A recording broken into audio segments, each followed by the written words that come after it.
Hi everyone. Hi everyone. My name is Tracy, and today we're going to learn about getting to know yourself. And first, we're going to start with a word of prayer. So let's pray. Dear Heavenly Father, we come before you this wonderful day, giving you glory and thanksgiving for all that you've done upon our lives. I pray, oh God, even as we're about to listen to this message of today, I just pray that you speak to us, oh God, and guide us through the day. For it is in Jesus' holy name we do pray and believe.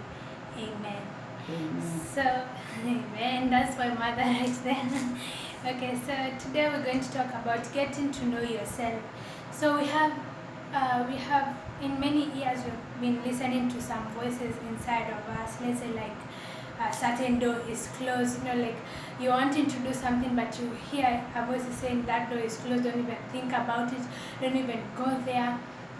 I'll just tell you about a story of Abraham in the Bible, where it talks about a door was closed for him to get a child, and that was his wife was barren. She could not be able to give birth even once. And so Abraham, what he did mainly, he trusted God. He didn't even like go after other things and started witchcrafting or going into other things.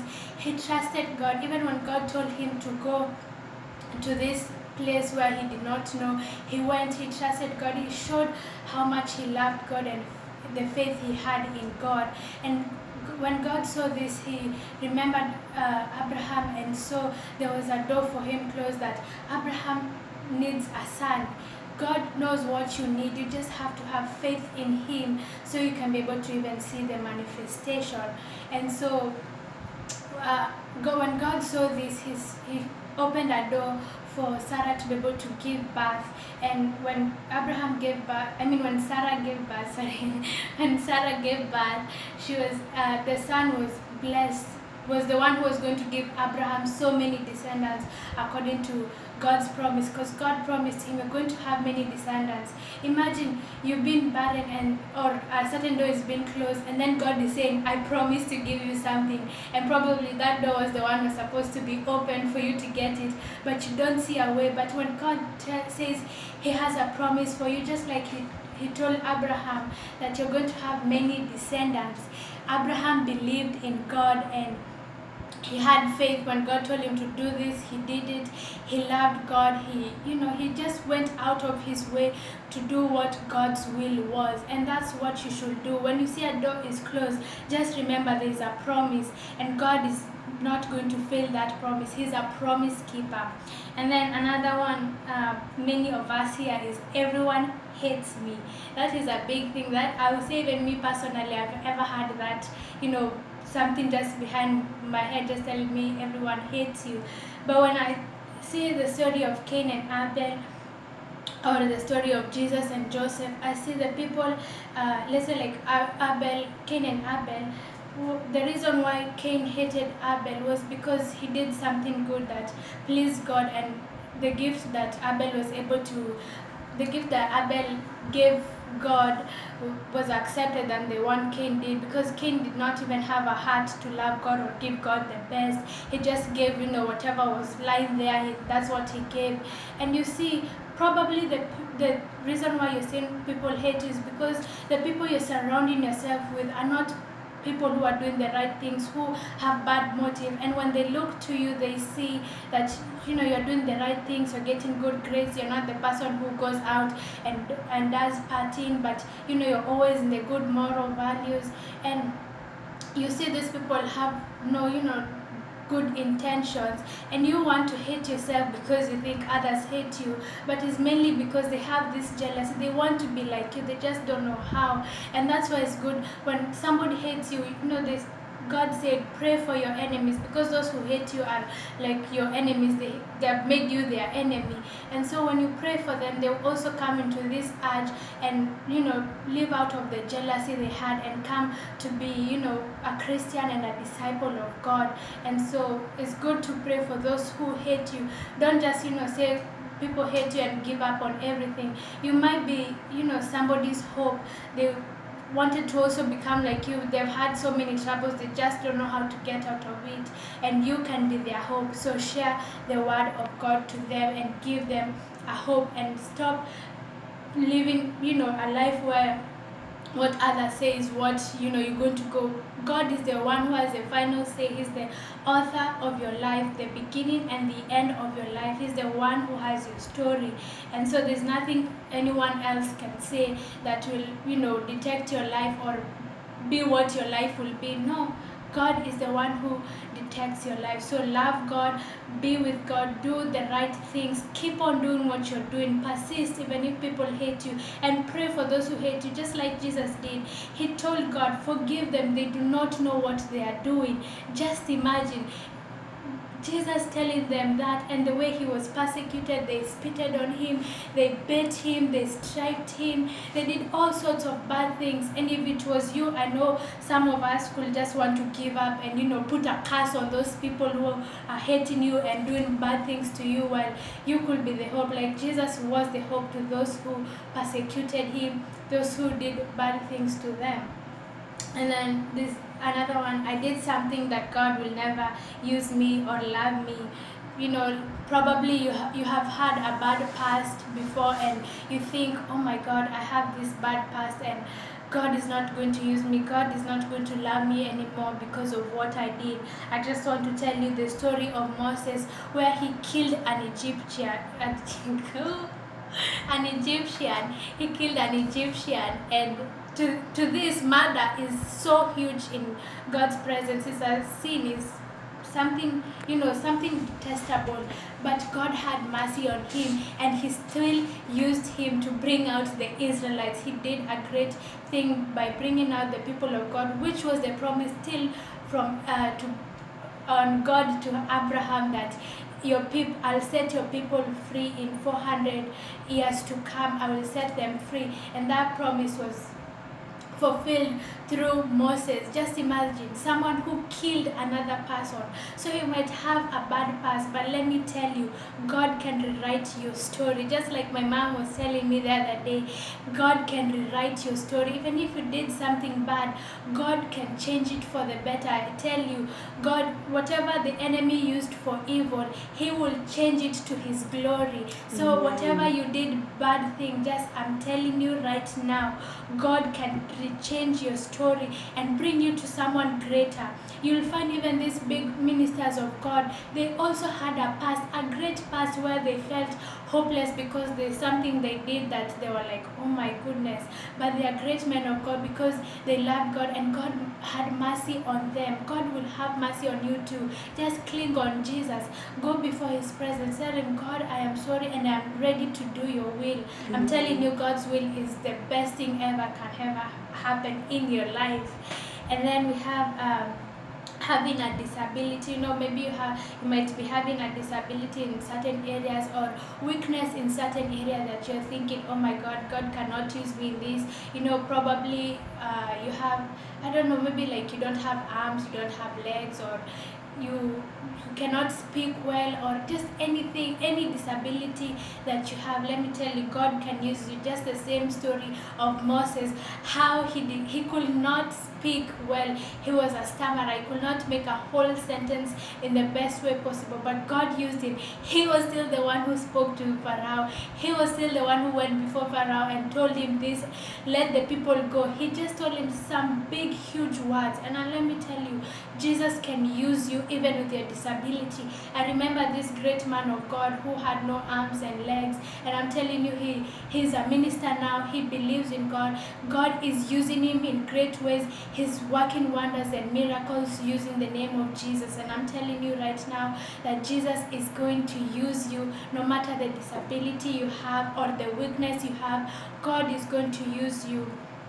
Or even, like maybe you might say, I came from a poor background, I cannot progress well, you're having challenges here and there, like the story of Gideon, where he said he comes from a small family. Nobody can even, I cannot stand in anybody's presence because they'll be like, that small child, that, poor background. He was like, God, how can you use me? I come from a small background. They even know me everywhere in the city. They know that I came from this small background. But God used him to fight the Philistines. Just imagine, he used Gideon to fight those enemies he was fighting. He didn't even like go and physically fight. He just had God's instruction where he was to blow horns, to blow the trumpets, to flash the torches, and to drum. Just that, a simple thing. Let me tell you, God can use you. You might think it's a simple way. God can still use you in great way, because that seemed simple. You'd be like, torches, how can a torch really kill my enemy? But it's because you listen to God. The main important thing is listening to God and knowing God's will and purpose for you, because that is the only thing you need to hear. The only thing that you need is to hear and do the will of God, because that is the only way you can get to even your destiny, your purpose. And then being in certain situation where it feels hopeless in human eyes. Let's say, for example, like this COVID-19, people are thinking, how are we ever going to survive? Are we even going to make it through the end?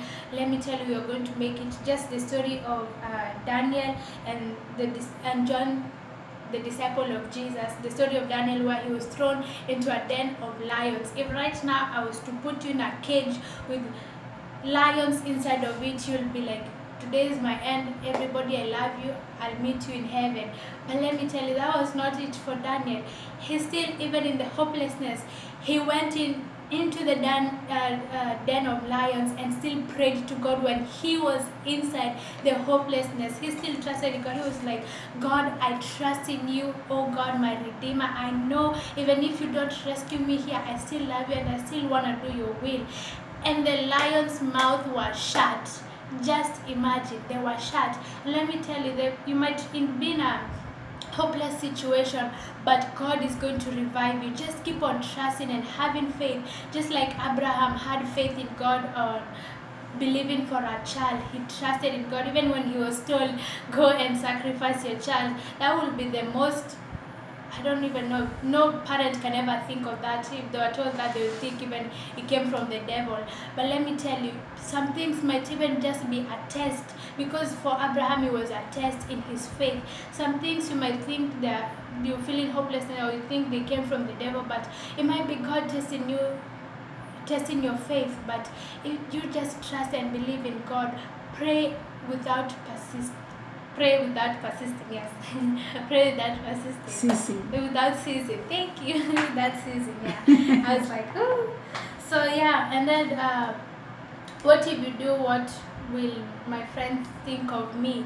That is a great thing. I remember that I used to, let's say like even when you're going to church, when you're worshiping, when the worship leaders are saying, let us all jump, let us all sing, let us all dance during this worship time. And you look around, you're like, my friends are here, oh my goodness, what are they going to think if I start jumping, if I start doing these things? But let me tell you a story of David, where the Ark of the Covenant came, and David sang and shouted, and he didn't even care who was around, even if it was the servants, even if it was his friends. He did not care. It was his time to rejoice, because God has done a great thing. And when you're going to the presence of God, go with rejoicing, dancing, shouting. When you're going to church, dance, shout. Don't go as if like, oh my God, what will they think of me? Because that is what happened to David's wife, where he was like, oh my God, look at this king. He's dancing before his servants and his clothes is all down. And that is the same way. If your friends are those kind of friends who will criticize you because of dancing or because of singing or sharing the gospel of Jesus, let me tell you, there's something coming upon there when you better warn them, because something great will happen. Just like David's wife, something happened. She became barren. She could never have any child. And I'm telling you, just dance and sing for God, because He's a mighty God. He deserves all our praises with all our heart. He says, trust in God with all your heart, with all your soul, with all your might. And the same way you should dance and sing for God with all your heart, with all your soul, and with all your strength, because God deserves all the glory and all the honor. And so that's the word of today. I'll just tell you, take this week, this couple of days. It doesn't have to be like the whole week from Monday to Friday. You can just take some of the days, stay in the presence of God and ask God, what will what what what is your will in my life? What is your will in my life? Because sometimes we have these thoughts because we have not known ourselves completely, and being in the presence of God, these thoughts will never come in our lives. Even if they come, they'll never have any stronghold of us, because we'll have the word of God. Will God, when you are staying in God's presence, He gives you answers, He gives you assurance, He gives you places to go. And even reading this word of God, this word of God is very important, because all the stories I've told you came from this word of God. And if you have these thoughts, just go to the word of God, because He will give you assurance, clearance, and you'll get to know yourself through this word and through being in the presence of God. So that is the word of today. I hope you all enjoyed it and have a nice, great week. Please stay at the presence of God and let God's will be done. And also, one thing I've remembered, getting to be when you're praying to God, pray in a motion of let God's will be done. There's sometimes we go before God telling Him something without 100% assurance. He knows us. He knows what we need before we ask, and sometimes we have this doubt. Sometimes we're like, is the will of God the right for me? It is the right for you, because God knows you. There's some desires you have inside of your heart. He's the one who has put inside of you. If I look back at my childhood desires, I had some desires when I was a child till right now. I find they have been fulfilled, because those desires were the ones God put inside of me. But there are also other desires that are not of God, and that's why you need to check yourself before doing something. Ask yourself, will this desire glorify God, or will it just be something of evil plan or of evil intentions? Because sometimes there are desires that are not of us, they are not from God. That is. And so thank you so much. Have a blessed time, and thank my mom back there. She's the one taking my video. So let's pray. Let's close our eyes for the closing prayer. Dear Heavenly Father, we come before you this wonderful day, giving you glory and thanksgiving for all that you've done upon our lives. I thank you for your word of today, O God, enabling us to learn new things, O God. And I just pray, oh Father Lord, as this week, O God, comes in, I just pray, Lord, that you help us know your will, O God. We want to serve you, O Father Lord, and forgive us for the times we have been doubting you, O God, or going even different ways, O God. And I thank you for everything, for it is in Jesus' holy name we do pray and believe. Amen. Amen. Thank you. Amen. Bye. Amen.